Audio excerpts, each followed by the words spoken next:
Welcome to the third episode of Rare Earth Entertainment for the week of November 10th, 2013. Rare Earth Entertainment is brought to you by Rare Earth Entertainment, maker of the Entertainer, the only piece of home entertainment equipment you'll ever need. MKV, MV4, FLAC. It doesn't matter. The Entertainer can play it. Please visit our online store at rareearthentertainment.com. That's all one word, rareearthentertainment.com. Hello, my name is J. Anthony Gadsby, and despite having the flu, this is still Rare Earth Entertainment, a weekly broadcast dedicated to entertainment, news, and views. If you have any questions or comments about the show, the host, or want to suggest a topic, we can be reached at questions and suggestions at rareearthentertainment.com. This week we'll be covering a little bit of music history, announce a few birthdays, have a dose of video nostalgia, and finally I'll be giving you my opinion on the deluxe edition of Toby Keith's 17th studio album, Drinks After Work. Should you buy it, steal it, or simply forget it? So, let's get on with the show. 40 years ago today, in 1973, Elton John started an 8-week run at number 1 on the U.S. album charts with Goodbye Yellow Brick Road. The album ultimately would have 3 successful singles, Benny and the Jets, Saturday Night's Alright for Fighting, and the title track, Goodbye Yellow Brick Road. Moving up 6 years to 1979, Fleetwood Mac scored their second UK number 1 album with the double album Tusk, which was their 12th album. On the same day in 1979, the Eagles went to number 1 on the US singles charts with Heartache Tonight, the group's 5th and final US number 1. 6 years ago today, in 2007, Carrie Underwood was at number 1 on the US album chart with Carnival Ride, the US country pop singer's second album and first number 1. And a happy birthday to the rapper Eve, who turns 35 today. Tomorrow, on the 11th, it will be 9 years since Robbie Williams, the Rolling Stones, and Queen were inducted at the UK's first Music Hall of Fame ceremony in London. One act had been chosen by TV viewers of Channel 4 to represent each decade since the 1950s. Williams represented the 90s, Michael Jackson the 80s, Queen the 70s, the Rolling Stones the 60s, and Cliff Richard the 1950s. On Tuesday the 12th, in 1965, Velvet Underground made their live debut, playing Summit High School in New Jersey. The band was paid $75 for the gig. A year later, in 1966, the Monkees' debut album started a 13-week run at number 1 on the U.S. album charts, selling over 3 million copies in 3 months. Jumping ahead 11 years to 1977, the Sex Pistols went to number 1 on the UK album charts with Nevermind the Bollocks, Here Come the Sex Pistols. It was the punk group's only number 1 album. And Lionel Richie started a 4-week run at number 1 in the US singles chart way back in 1983 with All Night Long, becoming Motown's biggest seller to date. It made it to number 2 in the UK. In 2000, LeAnn Rimes sued Curb Records to void the contract signed by her parents on her behalf in 1995. In the suit, the 18-year-old singer asked Curb to relinquish its rights and publishing interests in Rimes' past work, as well as her future profits. And finally, a happy 68th birthday this Tuesday to Neil Young, Canadian singer, best known for his solo work as well as his membership in Crosby, Stills, Nash & Young and Buffalo Springfield. For a more complete list of this week's events, please visit our blog at rareearthentertainment.com/rareearthtoday.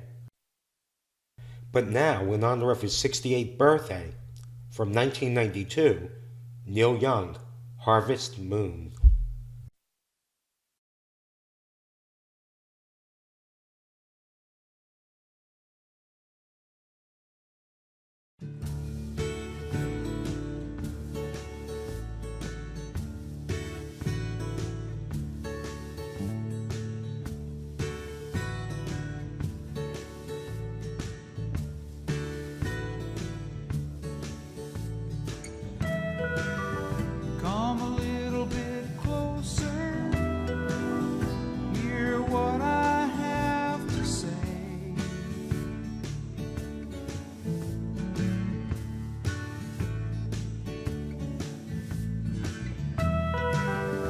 just like children sleeping, we could dream this night away.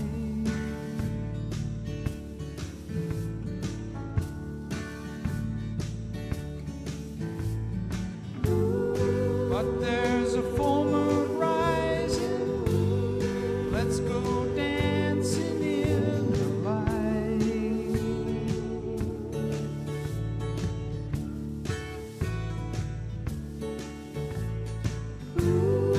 We know where the music's playing, let's go out and feel the night.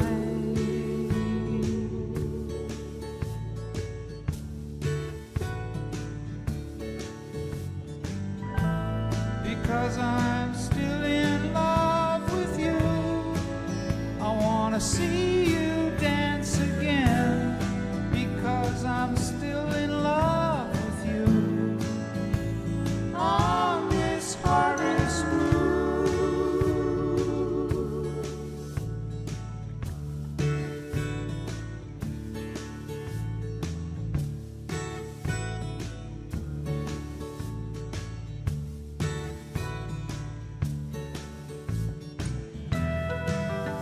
When we were strangers, I watched you from afar.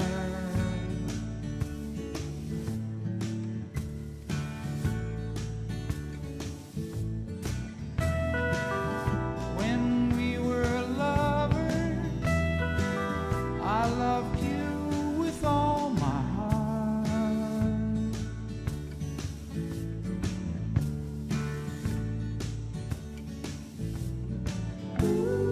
But now it's getting late, and the moon is climbing high.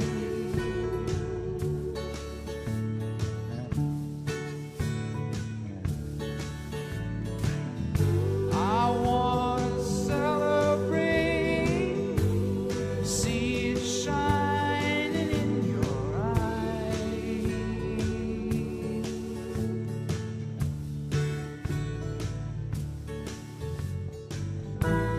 Because I'm still in love with you, I wanna see you dance again. Because I'm still in love with you, on this harvest moon.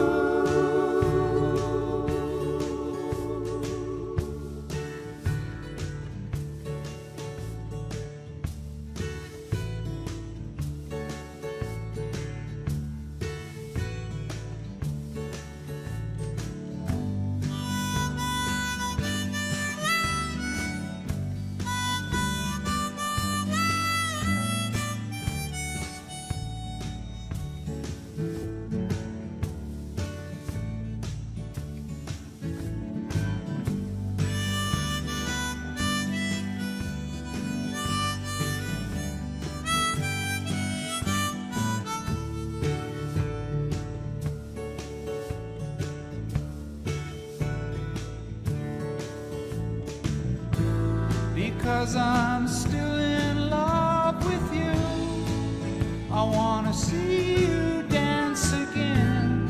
Because I'm still in love with you, on this harvest moon.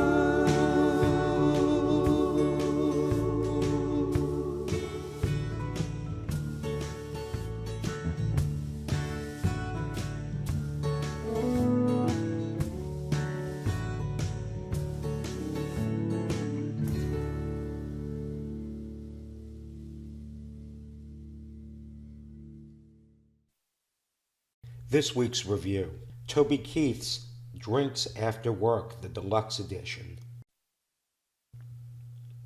This week I listened to James Blunt's Moon Landing and followed it up with a few tracks from Eminem's The Marshall Mathers LP2. Maybe it's because I'm getting over the flu, or maybe it's because I'm getting over the 20th century, but I couldn't power my way through Eminem's album. And I had nothing to say about Blunt's. Neither of these things should be taken as or in lieu of a review. I might review one of them next week, or I might not. It's good to be king. Toby Keith, well, he would agree. So that's who I'm reviewing this week, or more specifically, Toby Keith's Drinks After Work, the Deluxe edition. So, what should I say about Toby Keith? Notice I said should, not could. Politically, somewhere to the right of the John Birch Society, Keith has spent the last decade of his 20-year recording career as the Red State poster boy. And that's part of his charm. He knows who he is, who his audience is, and he doesn't pander to outsiders by jumping on any passing trend. In short, Drinks After Work is a country, not a pop album. And Keith is a country, not a crossover artist. Keith wrote or co-wrote 11 of the 13 tracks, which is pretty good for a country album. It's interesting how few artists write the bulk of their own work.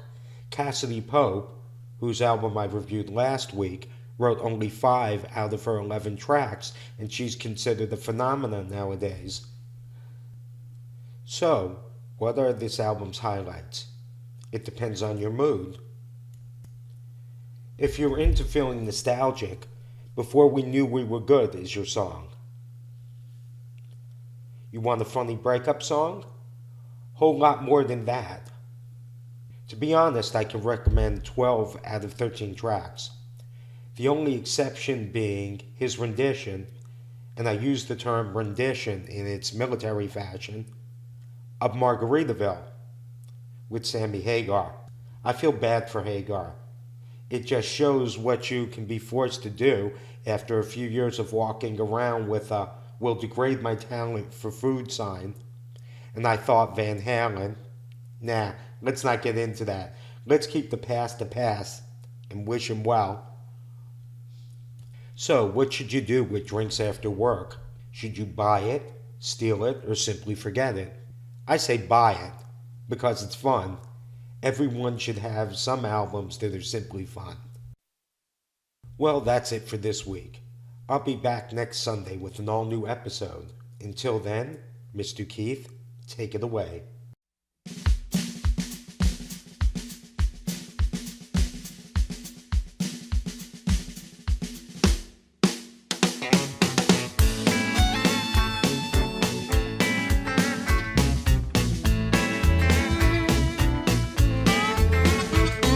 Sitting in a bar, boozing, losing. Some jack-off walks up, cruising for a bruising, popping off and making my old redneck red.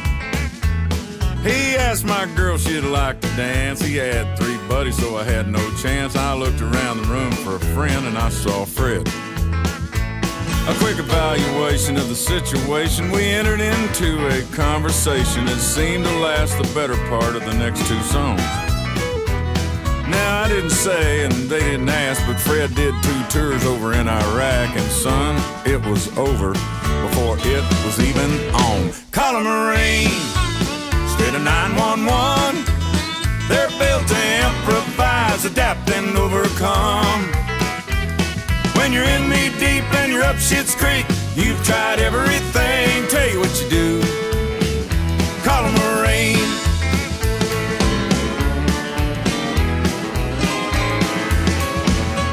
My sister's husband didn't love her no more, and he runned off with a skinny little whore and left her sitting around the house with a couple of kids.